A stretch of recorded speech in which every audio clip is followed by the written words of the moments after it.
Você tem tido surtos de ansiedade e pensa que vai ter que viver com isso para sempre. Você tem procurado médicos que lhe forneçam ansiolíticos cada vez mais fortes, mas parece que sua mente não responde mais a nenhuma dose farmacológica. Nem seu famoso SOS tem sido esporádico e já virou remédio contínuo.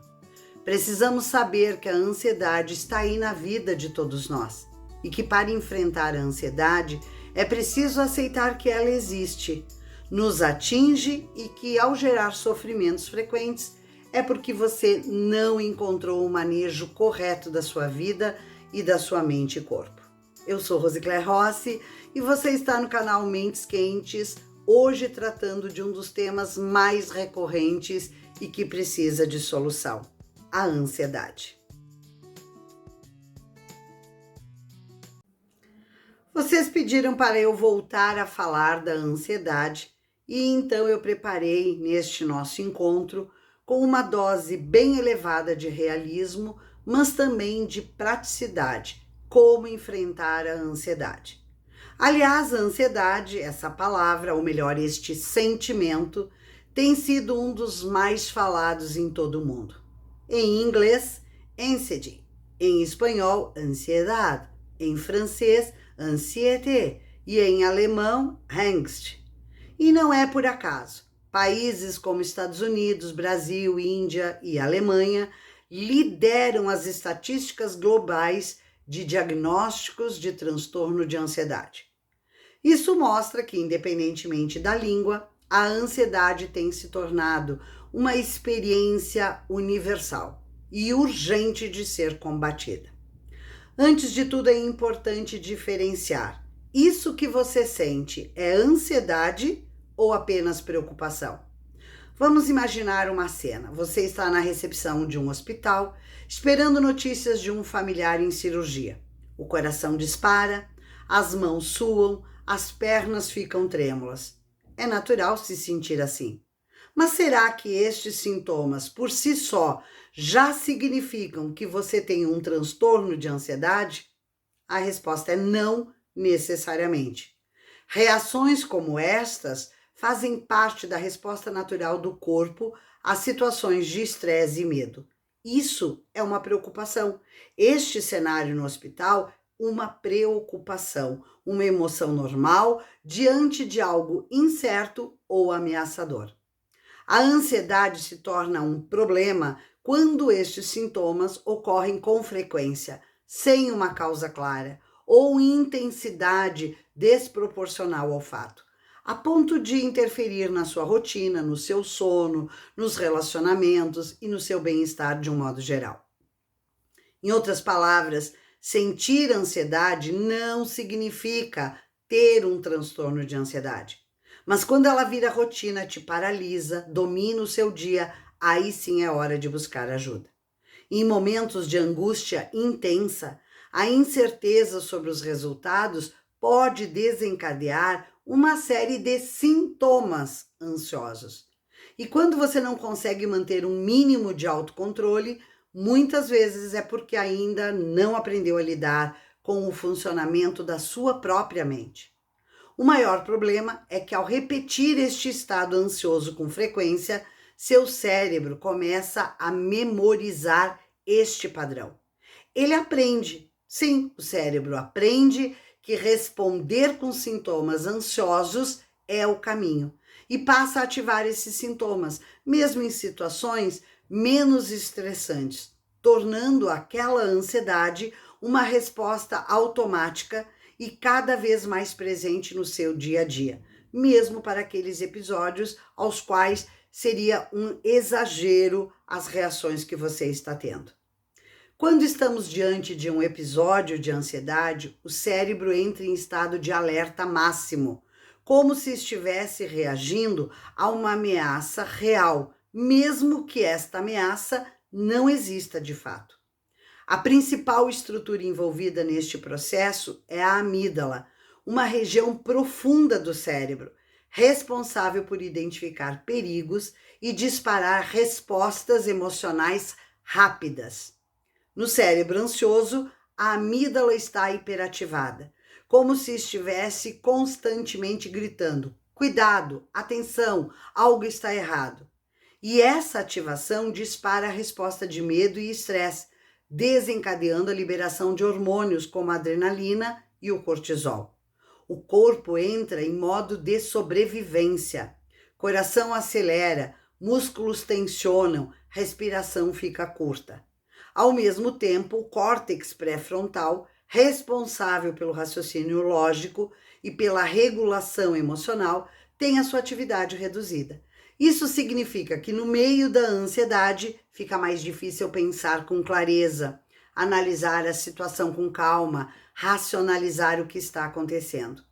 Este desequilíbrio entre a amígdala e o córtex pré-frontal faz com que a pessoa viva em hipervigilância, com pensamentos acelerados, excesso de preocupação e a constante sensação de que algo ruim está por acontecer a qualquer momento.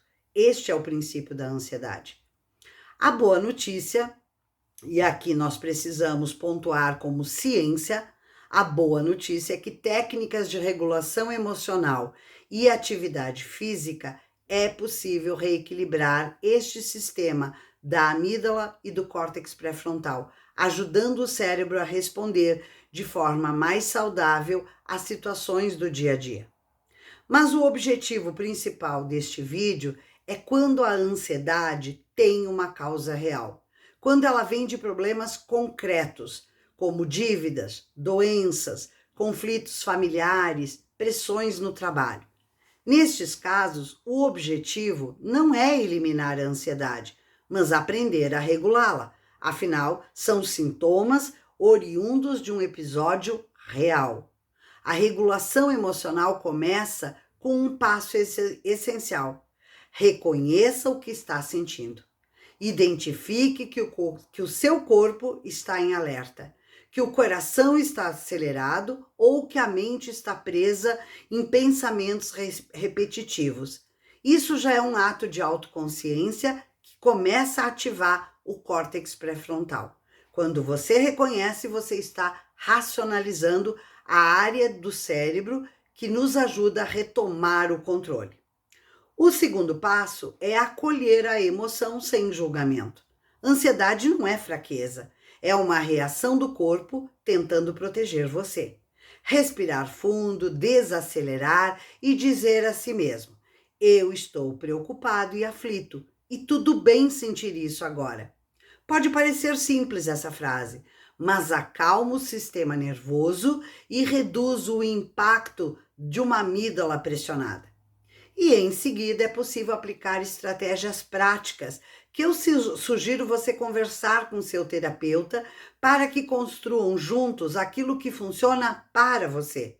Lembrando que as estratégias devem ser condutas treinadas durante a vida e não apenas numa crise ansiosa. Você precisa fazer o seu cérebro aprender a responder como você deseja. Mas este aprendizado se faz de forma gradativa e não apenas nos picos de episódio com ápice dos sintomas ansiosos. Tente aprender a fazer respirações longas, que são uma ferramenta poderosa para regular a ansiedade. E seu efeito vai muito além do relaxamento e por isso devem ser diárias. Quando respiramos superficialmente, o corpo acumula mais dióxido de carbono no sangue. Esse excesso pode alterar o pH do cérebro, deixando em estado de alerta, o que dificulta concentração, raciocínio lógico e controle emocional. Tenha contato com estratégias como, por exemplo, eu nomeio a terapia do caderno, que são movimentos criteriosamente criados e que acionam áreas do cérebro importantes para o controle de pensamentos acelerados, típicos numa crise de ansiedade. O cérebro aprende com a sua mão. Então, fazer exercícios como o da terapia do caderno, desenhando, escrevendo, movimentos alternados entre mão direita e esquerda, ainda que improváveis durante uma crise, deixa o seu cérebro preparado para obedecer suas orientações conscientes. Invista em condutas reguladoras de hormônios fundamentais para enfrentamento de episódios ansiosos. Cuide-se da alimentação sem açúcar, tenha um sono de qualidade e faça atividades físicas. E acima de tudo é importante lembrar que sintomas ansiosos não definem quem você é. Ela é uma resposta, um sinal, e como qualquer sinal pode ser compreendido, regulado e aos poucos transformado. Não seja imediatista e cole uma placa na testa como ansiosa, pelo fato de estar passando por uma fase difícil e ter reagido de forma indesejada. Regular a ansiedade, especialmente aquela que surge de problemas reais, não significa ignorar as dificuldades, mas sim criar um espaço interno de equilíbrio, onde você pode agir com mais clareza, consciência e calma.